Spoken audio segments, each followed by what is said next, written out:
Feedback எப்படி பண்ணலான்னு பார்க்கலாம்.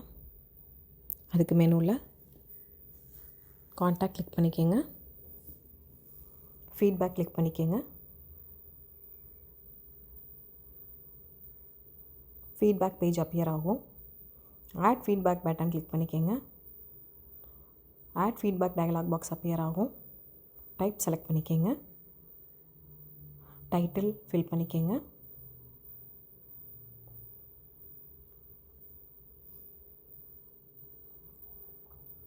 டிஸ்கிரிப்ஷன் ஃபில் பண்ணிக்கோங்க.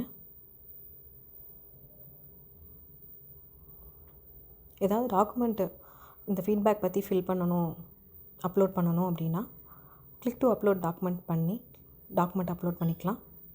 இப்போது சப்மிட் பட்டன் கிளிக் பண்ணிக்கோங்க. Feedback was created successfully message காமிக்கும். இப்போ நம்ம ஆட் பண்ண ஃபீட்பேக் வந்து கீழே டிஸ்பிளே ஆகும். தேங்க்யூ.